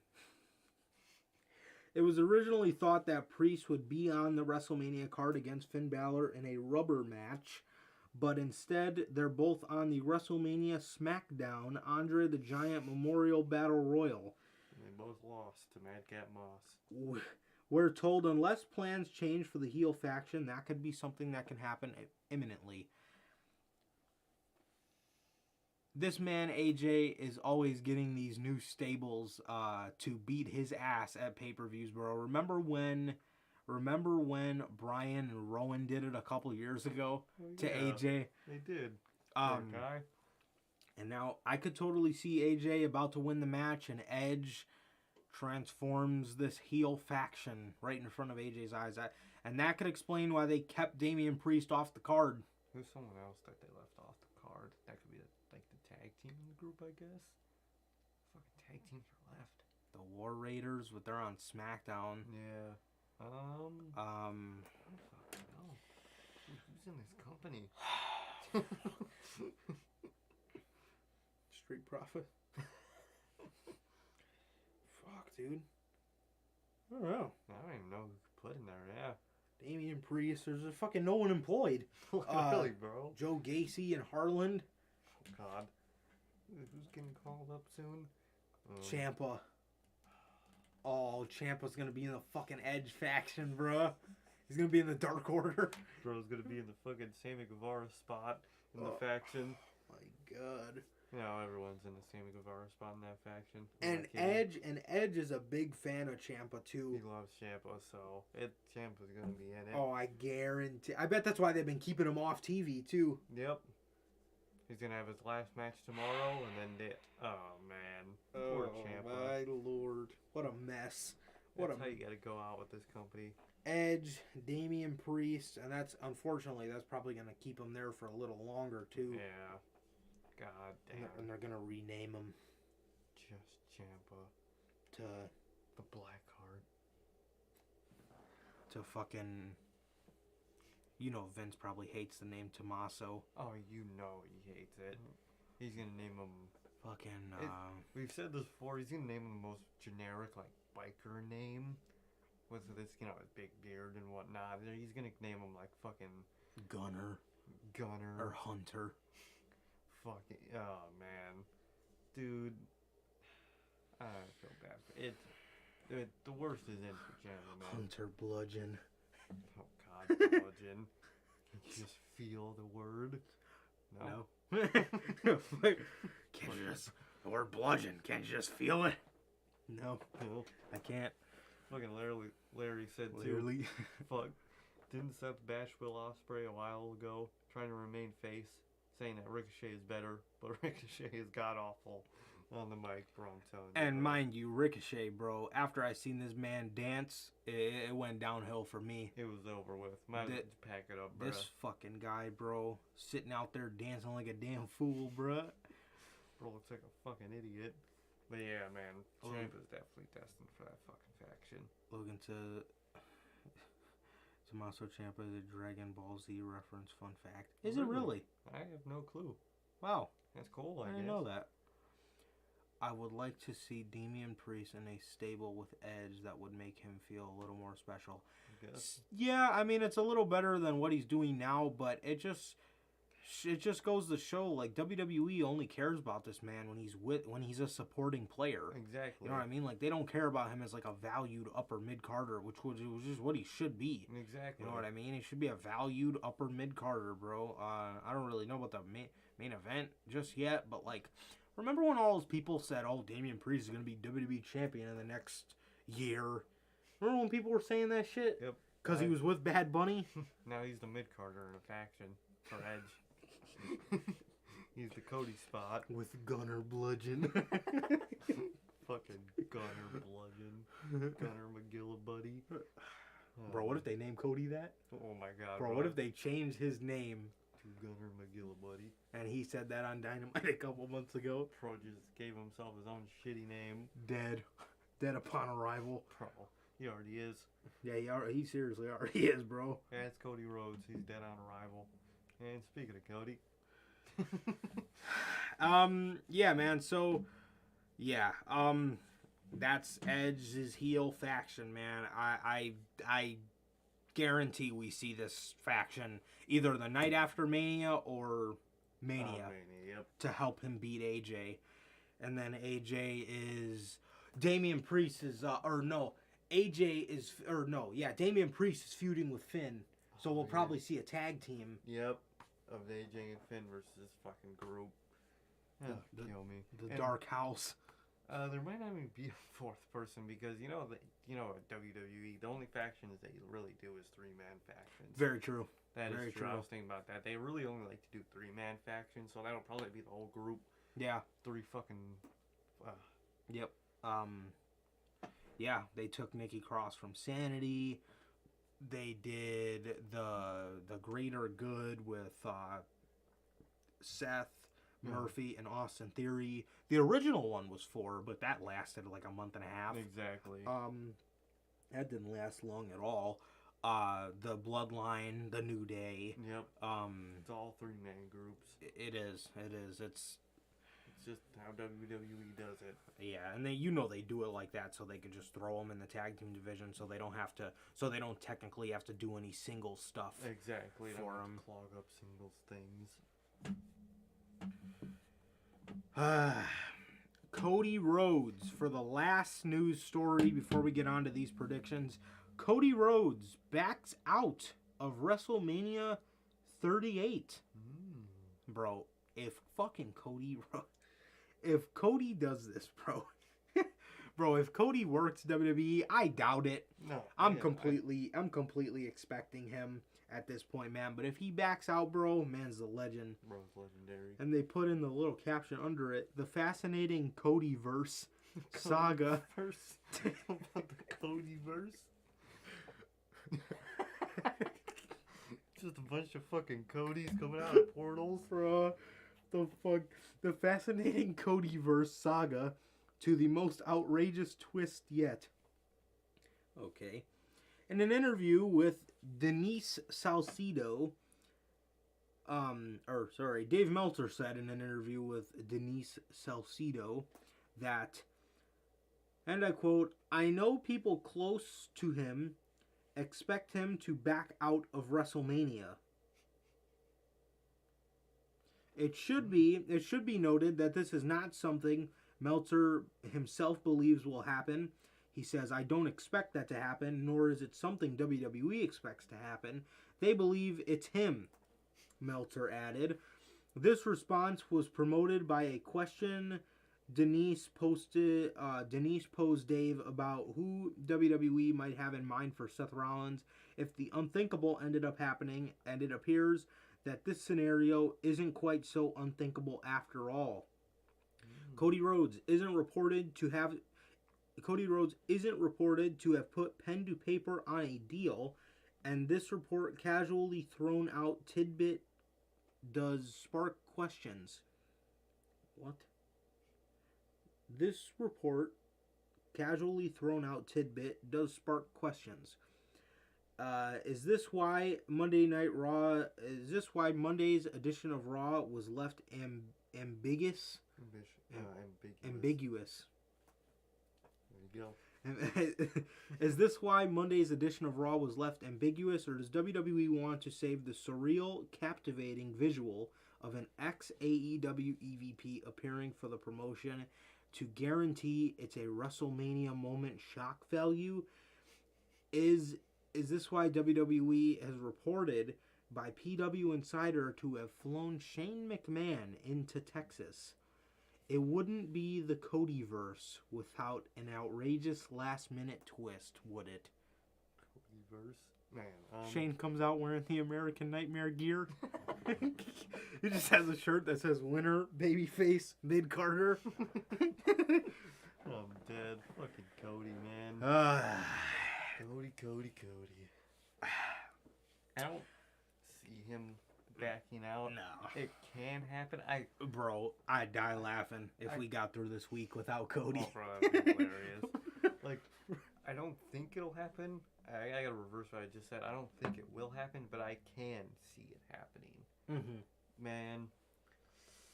Fucking Cody, man. Especially... I did it for more money. But I realized I was gonna get buried. I backed out it. I was stupid. I was delusional. I was blinded. I was blinded by the light. I was saying some weird shit.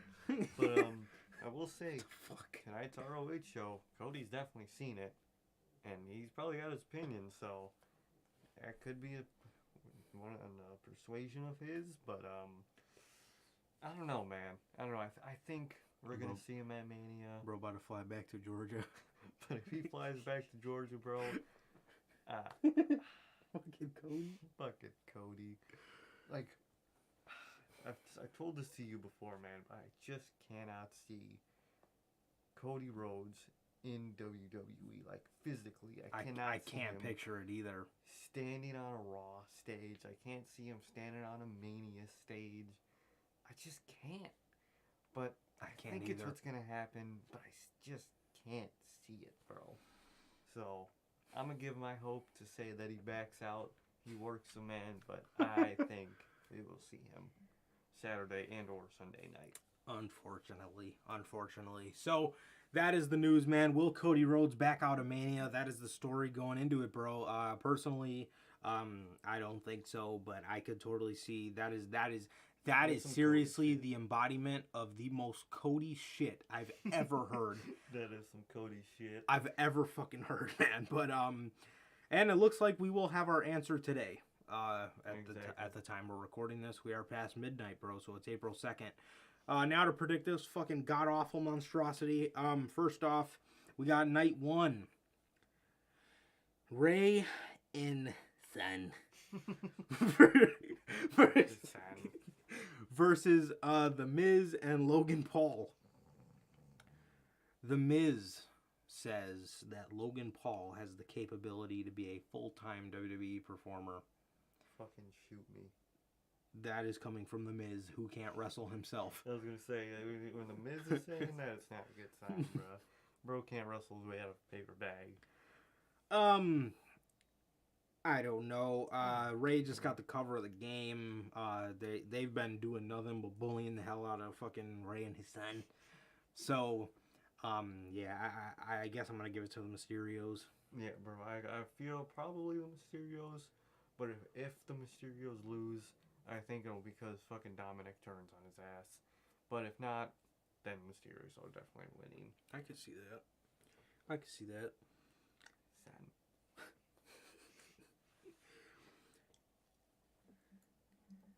What? The fuck did this get added? Look at number 5. Yeah, when the fuck did that happen? Bitch. Oh, bro, what the fuck? Okay. The New Day, Xavier Woods. I thought they weren't the New Day without Xavier. Don't they mean Xavier Woods and Kofi Kingston? Come on, people. Versus Ridge Holland and Sheamus with Bitch. With Butch. So Butch is gonna be at Mania this year. Fucking kill me. Dude, who fucking cares? Who fucking cares? I don't give a shit. I'm gonna go ahead and say the heels here. Yeah. Sheamus and Ridge Holland with Butch.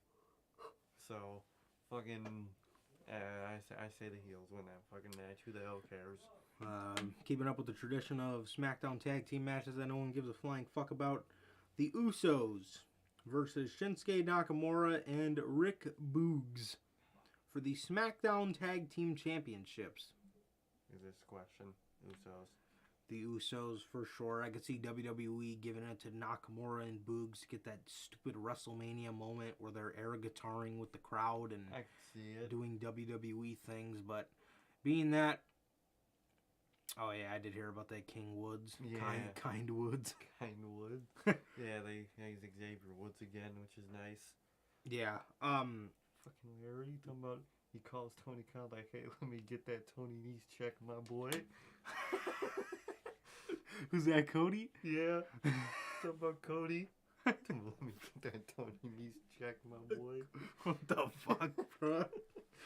So, yeah, the Usos. If Roman's gonna hold this belt for another year, they're probably gonna keep the belt on them. I don't know for another year, but at least for the better half of it. Yeah, for most of it. Yeah. So, Usos. yeah, for sure, man. So yeah, I'm going with the Usos there. Happy Corbin versus Drew McIntyre in a singles match. Bro. Drew McIntyre, man, come on, bruh. Come on, dude. This ain't right. Shed the bullshit, bruh. Seriously. Please. What a fucking mess. Fucking Drew. Charlotte Flair versus Rowdy Ronda. Who the hell cares? Ronda Drowsy. Her and her god fucking awful promos, man. Kill me. Why can't I call it a woman's title? I'm gonna be you for this. Rapping. You sound like she's fucking trying to fucking rap. Yeah. Charlotte Flair and Ronda Drowsy. Obviously Ronda. Ronda, bruh. Who cares? This shit is whack. Becky Lynch versus Bianca Belair for the Raw Women's title. I'm going to go ahead and say Becky Lynch finally loses his godforsaken championship. I really hope so, bruh. Yeah, I'm going to go ahead and say Bianca, man. I'm going to go ahead and say Bianca. Getting her win back, which was totally the right thing to do. Totally. Exactly. I hope it's Bianca. I really do. For sure.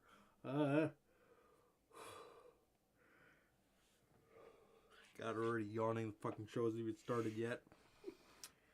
And the last match on night one, Seth freaking Rollins, and then there's a KO show, but nothing to predict there. No. Seth freaking Rollins versus an opponent that Mr. McMahon will announce on the night of the event. Shane. I seen a lot of people saying that, not a lot of people, but I seen Simon from What Culture saying that they should have Shane come out the first night and have that happen and have Seth kind of be waiting for something, like he's not believing it, but then when the night's over, he comes out pissed as fuck on night 2 and he's like, are you fucking kidding me? Pretty much. Mm-hmm. And then that's when they bring Cody out, because if you're WWE, why not have a little bit of fun and use the 2 nights to the best of your advantage and build the intrigue for the next night? You know what I mean? But knowing WWE, they're probably just going to bring Cody out in the middle of night 1, and that's going to be it. And we're going to just wipe our hands clean with Cody, and then we're going to just see him on Raw, and that's it. Forget about him. Exactly, bro. But if it is Shane, I'm going to go with Seth. But if it is Cody, I hope. it has to be Cody, bro, because if this fucking guy loses in his first match back, back it up. You ain't never giving Punk money. I'm going to go ahead and say Cody if it is Cody, man. So yeah, most definitely, man. Most definitely. For sure. For sure, bro. And WrestleMania Sunday. Oh, God. 2 nights of this bullshit. Damn, why are all these matches on here? Queen Zelina and Carmella versus Sasha Banks and Naomi versus Rhea Ripley and Liv Morgan versus Natalya and Shayna Baszler. Dude, I couldn't even fucking comprehend that match. In a fatal 4-way tag team match for the women's tag titles. I'm going to go ahead and say they give Sasha Banks and Naomi a corny WrestleMania moment that means nothing for Sasha Banks' career, and she would just be doing so much better somewhere else. We see, when they go to AEW, people bring this shit up. Oh, they'll never be as big as they were in WWE. What is she doing at Mania, bro? She's teaming with Naomi. But a match most people don't even know is a thing that's happening this weekend. This is what you would rather have Sasha Banks doing? This is it? And she could be facing someone like Thunder Rosa. Come on, bruh. Come on. Fucking spare me. I'm going to go ahead and say they give it to them. Yeah, probably. Yeah. Johnny Knoxville versus Sami Zayn in an anything goes match. What the fuck does that even mean? What the fuck, man? What does that mean? Really mean fuck? Oh my god. Come on, anything goes. I fucking commit. I'm gonna go with Johnny Knoxville. I'm gonna say they make a fucking fool out of Sami Zayn. Oh, you know it. I'm gonna say Johnny Knoxville too. I really am. That's sad. Unbelievable. Pat McAfee versus Austin Theory in a singles match. Who the hell cares? This could go either way. I could see this going in Theory's favor, and then Vince gives him like a U.S. title match because he just beat Finn or something. But I could also see him beating Finn, being a way to have him something to do after he loses to Pat. Yeah. I don't know. I'm gonna just go ahead and say Pat McAfee. Yeah, I'm gonna just throw Austin Theory. Fuck it. Who cares? Arcade Bro versus the Street Profits versus Alpha Academy. And a triple threat match for the Raw Tag Team titles. This might be the stage where Matt Riddle gets turned on by Randy Orton. A lot of people saying it would be cool. I don't know if I would have Matt Riddle swerve and be the 1-2 turn, But I would like if Matt Riddle sees the turn coming and counters it and kind of like shoves him away. You know, because, you know, Matt Riddle is an idiot. That's his whole thing. Right. It'd be cool if he was like secretly a genius. And Like he Officer Doofy. Oh, God. If he was going to see this happening and when Orton goes to turn on him, he kind of just suspects it and like, you know, like, I know you tried to turn on me and then dips. That would be cool. But it's good. The turn's going to happen. What? I almost didn't show that comment, bro. What? Fuck. Yeah, I would like that. Like Officer Doofy. Fuck Doofy. He's all walking all fucking wonky, then he just starts walking normal again.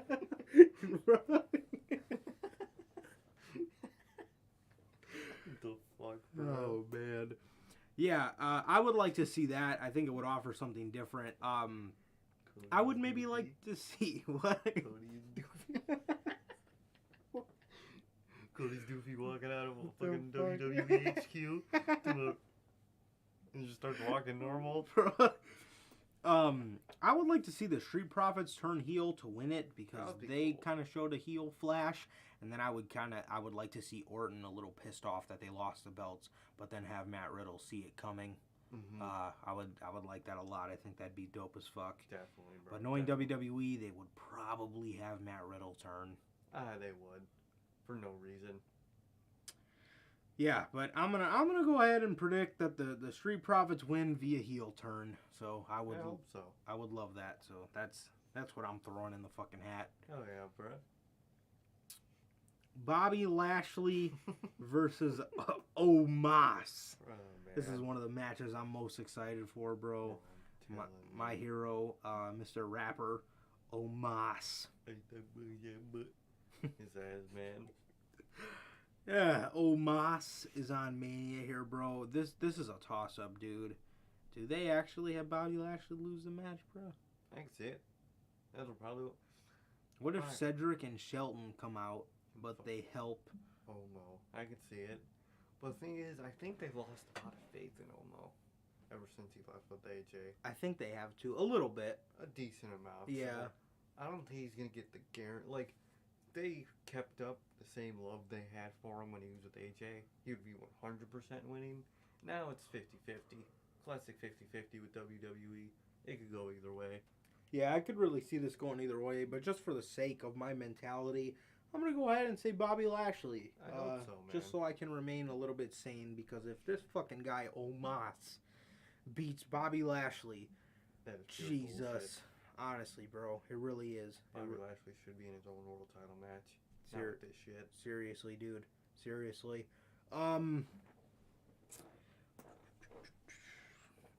Had Cody not been Cody, we probably could have been seeing. I would have liked to see Seth. I would like to see Bobby Lashley go in as champ and have Seth take it from him at Mania. I think that'd be sick, bro. Definitely, man. But here we are, Bobby Lashley versus Omo. And I'm predicting Bobby Lashley because that is the right call. Will that happen? Probably not. Probably not.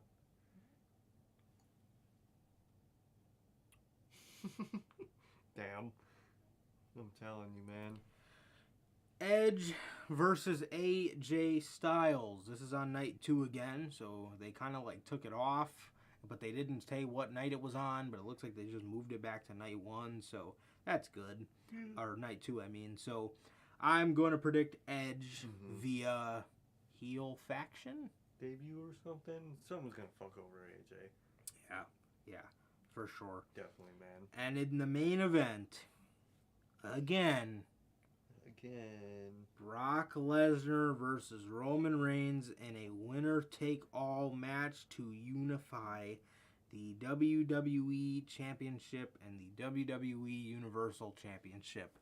Fucking blow my brains out, bro. We said this last time. We're betting the house that Roman Reigns is winning, and he lost. But I feel pretty confident again that it's gonna be Roman. in saying that Roman wins, and Rocky comes out at the end and does the whole build to the year in advance thing Whatever the fuck. Yeah, man. Also, before I deadass almost forgot to show this shit, but oh god. Hope you guys just saw a flash of tomorrow. Smooth, bruh. I literally fucking said to myself earlier, I was like, fuck, I almost flashed that on the screen. Okay, well, you guys seen a little teaser for tomorrow. Bro, look at this clip, bro. Oh my god. Oh my god, dude. Just flashes the fucking Mania review, God bro. damn it. Smooth, bro. Smooth. Okay, I forgot to show you guys. What are your guys' thoughts on the WrestleMania stage, man? This is what was to come of the stage reveal. I like it. Yeah. When you see pictures of people standing on the ramp, it doesn't look so bad that the stars is laying down. Yeah. I didn't think it would look that good, but it actually doesn't look too bad. Mm-hmm. I like how they didn't just do what they did the last time and just make a big star and have the entrance stage that people come out of. But I love the long ramp as always, and I actually really like it. I really like it. It's way better than a Just video massive board. Tron. Exactly. So, something which is nice. Exactly, bro. So yeah, I like it a lot. I like it a lot actually. But what do you guys think of the WrestleMania stage, bro? I really like it. There was a video of Omas on Twitter practicing a frog splash. God help us all. Oh man, dude is so bad. The guy was definitely trained by the great Kali. You could tell. But yeah, man, Brock Lesnar versus Roman Reigns. My prediction, definitely Roman Reigns. I think he's gonna, and if he unifies the belts, I don't know how anybody sees Cody having a chance of succeeding in this company. Oh hell no. Cody is straight for that mid-card IC title, bruh. Straight for it if he is coming. It's his fucking whole goal in this company. Well, if they put him on Raw, I guess it only fits his gimmick to go after the U.S. title. For America. For my country. Fucking Cody. Fucking Cody.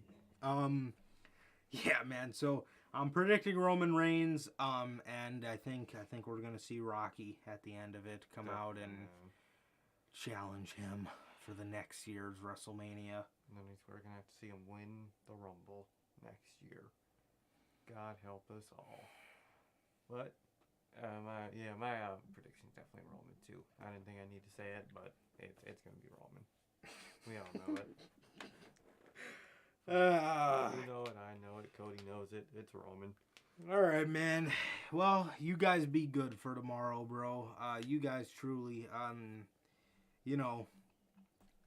remain sanity tomorrow while watching this show. I hope you guys can.